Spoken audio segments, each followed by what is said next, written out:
இதுவரைக்கும் சந்திராஸ் கிச்சனை சப்ஸ்கிரைப் செய்யாதவர்கள் ரெட் கலர் சப்ஸ்கிரைப் பட்டனை ப்ரெஸ் பண்ணி சப்ஸ்கிரைப் பண்ணிக்கோங்க. கூடவே பக்கத்தில் இருக்கிற பெல் பட்டனை ப்ரெஸ் பண்ணுங்க. எங்களுடைய அப்டேட்ஸ் உடனுக்குடன் உங்களை வந்து சேரும். Hi friends, welcome to Chandra's kitchen. இன்றைக்கி நம்ம ஒரு சுவையான தேங்காய் பால் குழம்பு எப்படி செய்கிறதுன்னு பார்க்கலாம் வாங்க. இந்த தேங்காய் பால் குழம்புக்காக பார்த்திங்கன்னா ஒரு முழு தேங்காவை நான் பால் எடுத்து வச்சுருக்கேன். கொஞ்சம் நல்லா திக்காக இருக்கிற மாதிரி பார்த்துக்கோங்க. இந்த தேங்காய் பால்லேருந்து கொஞ்சம் பாலை எடுத்து இந்த தேங்காய் பாலில் நான் பார்த்திங்கன்னா ஒரு எலுமிச்சைப்பழம் அளவுக்கு புளியை போட்டிருக்கேன். நம்ம இதை கொஞ்சம் போல் இருக்கிற தேங்காய் பாலில் போட்டு இந்த மாதிரி நல்லா கரைச்சிக்கலாம். உங்களுக்கு அல்சர் ப்ராப்ளம் இந்த மாதிரிலாம் இருந்துச்சுன்னா கூட நீங்கள் இந்த மாதிரி தேங்காய் பால் எடுத்து குழம்பு வச்சு சாப்பிட்டிங்கன்னா அந்த ப்ராப்ளம்லாம் கொஞ்சம் நல்லா உங்களுக்கு சரியாகும். புளியை நான் நல்லா கரைச்சிக்கிறேன். இப்போ நம்ம தேங்காய் பாலில் புளியை நல்லா கரைச்சாச்சு. இந்த திப்பியெல்லாம் எதுவும் இல்லாமல் நல்லா எடுத்துடுங்க. இப்போ நம்ம தேங்காய் பால் குழம்பு செய்ய ஆரம்பிச்சிடலாம். இப்போ இந்த தேங்காய் பால் குழம்புக்காக நான் ஒரு 3 ஸ்பூன் அளவுக்கு நல்லெண்ணெய் சேர்த்துக்கிறேன். இந்த எண்ணெய் கொஞ்சம் சூடாகட்டும். இப்போ எண்ணெய் நல்லா சூடாகிடுச்சு. நான் இந்த தாளிப்புக்கு பார்த்திங்கன்னா கடுகு, வெந்தயம், அதுக்கப்புறம் சோம்பு, சீரகம், ஒரு 3 மிளகு இதெல்லாம் சேர்த்து ஒரு 1/2 ஸ்பூன் சேர்த்துக்கிறேன். கடுகு வெந்தயம்லாம் நல்லா பொரிய ஆரம்பிச்சிருச்சு. இப்போ நான் ஒரு 7லேருந்து 8 பால் பூண்டு சேர்த்துக்கிறேன். இது கூடவே சின்ன வெங்காயம் ஒரு 10 பொடியாக நறுக்கி வச்சுருக்கேன், அதையும் சேர்த்துக்கலாம். இப்போ இது எல்லாத்தையும் நல்லா வதக்கிடுங்க. இப்போ வெங்காயம் பூண்டு ஓரளவுக்கு நல்லா செவக்க ஆரம்பிச்சிடுச்சு. இந்த ஸ்டேஜில் நம்ம தக்காளி ஒரு 2 பழத்தை கட் பண்ணி வச்சுருக்கேன். இது மீடியம் சைஸ் தக்காளி, இது சேர்த்துக்கலாம். சேர்த்துட்டு நல்லா இதை வதக்கிடுங்க. இது கூட நம்ம ஒரு 1/4 ஸ்பூன் அளவுக்கு மஞ்சள் தூள் சேர்த்துக்கலாம். இந்த குழம்புக்கு தேவையான அளவுக்கு உப்பு சேர்த்துக்கலாம். இந்த வெங்காயம் தக்காளி நல்லா வதங்குற அளவுக்கு இதை வதக்கி விட்டுக்குங்க. இப்போ நம்ம இது கூட ஒரு கொத்தளவுக்கு கருவேப்பிலை சேர்த்துக்கலாம். சேர்த்துட்டு நல்லா இதை வதக்கி விட்டுருங்க. இந்த குழம்புக்கு தேவையான அளவுக்கு மிளகாய் தூள் நம்ம சேர்த்துக்கலாம். நான் ஒரு 2.5 ஸ்பூன் அளவுக்கு குழம்பு மிளகாய் தூள் சேர்த்துக்கிறேன். சேர்த்துட்டு நல்லா கலந்துருங்க.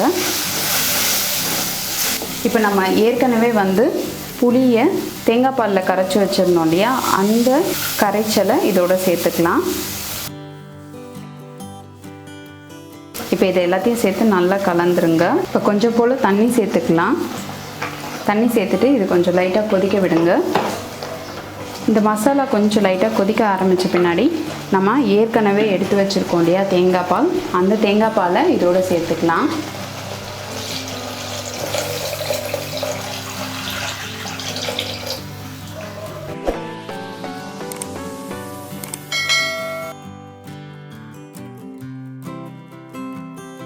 இப்போ இந்த குழம்பை நல்லா கலந்து விட்டுருங்க. இது கொஞ்சம் கொதிக்கட்டும். காய்கறி இல்லாத சமயத்தில் கூட நம்ம இந்த குழம்பு செய்யலாம். இந்த குழம்பு ரொம்ப நல்ல டேஸ்ட்டாக இருக்கும். இப்போ குழம்பு நல்லா கொதிக்க வர மாதிரி இருக்குது. இப்போ கலந்து விட்டுடலாம்.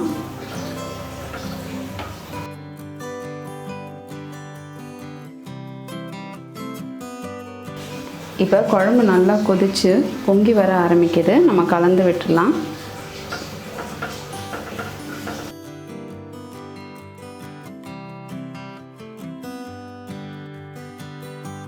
இப்போ குழம்பு நல்லா கொதிச்சிடுச்சு. நம்ம குழம்பு ரெடி ஆகிட்டுருக்கு.